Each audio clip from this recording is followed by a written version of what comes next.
一个理想的咬合，并不能保证会有一个理想的脸型。这些二次增颚的人呢，绝大多数都是想要做一些外观上、效能上的微调。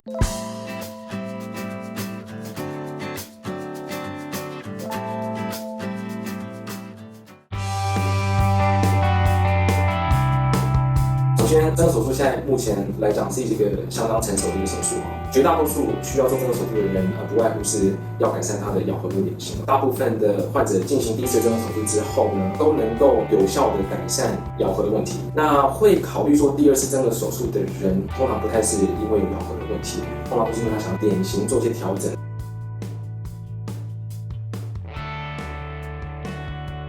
我最常见的事情就是，原本它就是一个我们称为低角度的第三类脸型，那是什么意思呢？低角度的意思就是说，咬合平面比较平，跟水平面是比较平行。那这个低角度也会造成你的下颚骨的线条呢比较平，甚至它跟地平面是一个反转，然后会造成下颚骨的更加的一个突出。这类的人呢，在做完第一次增颚手术的时候呢，如果说在咬合平面没有做足够的旋转的时候，虽然它的咬合已经解决了，但是这些人在术后，很多人会觉得他们笑起来的这个微笑曲线不够漂亮，眉毛落数不够多，笑起来中脸还是有点凹陷，然后下巴仍然是比较突出。总归来讲，他们觉得他们的护斗的状况没有完全的被矫治，那这是我最常遇到的一个状况。所以现在带出一个很重要的观念，一个理想的咬合并不能保证会有一个理想的脸型。这就呼应到刚才所说的，这些人在一次增颚手术完之后，大部分的人其实对于功能上的矫正呢都没有太多的意见。这些二次增颚的人呢，绝大多数都是想要做一些外观上、效能上的微调。对我来讲，整个增颚手术呢是需要全面的评估，包含咬合平面、脸型跟功能上必须要整体评估进去。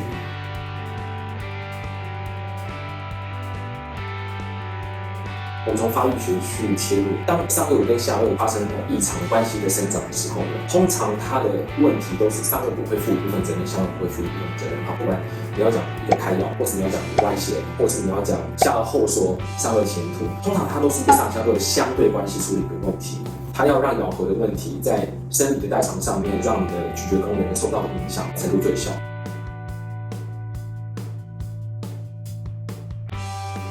那如果我们做单颚骨手术的时候呢，必须要确保这个关系的异常完全是某一个颚骨的关系，要符合这样的标准是非常非常困难的。比如说一个护斗，它上颚完全没有凹陷，或是一个下颚后缩，它上颚完全没有爆的，或是一个歪斜，完全是下颚骨歪斜，或是完全是上颚骨歪斜，这个是非常非常困难。那在我临床经验里面，好多年才会出现一个 case。我们在处理颚骨上下关系发生异常的时候，我们除了要解决它的主要原发性的问题之外，我们也要去同时解决继发性的问题。如果全面性考量的话呢，那我们绝大多数情况下都需要执行双颚骨的手术，才能够同时改善脸型跟咬合跟呼吸道的问题。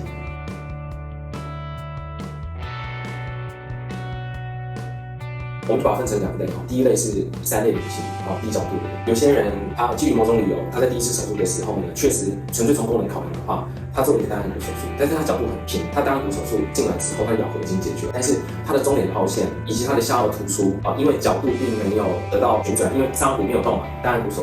术完以后仍然在侧面上看起来会是互等的。第二种的状况是下颚后缩式的单颌骨手术，这类型的人呢，通常都是因为他的原本天生的旋转角度就已经很大了，那他第一次的增颚手术呢，只做了一个下颚骨的往前推，来让他的咬合得到改善。原本就非常陡峭的咬合面上面做一个下颚骨的往前推，虽然他的咬合得到改善，但是他的下巴因为旋转角度很陡峭，他的下巴并没有办法有效的被推出来。在做二次增颚手术的时候呢，一定要考虑做双颚骨的手术呢，让咬合平面跟护斗相反，要做一个逆时针的旋转，要把他的下巴把它给转出来，然后上颚骨把它给收进去，来达到整个下巴的往前的效果。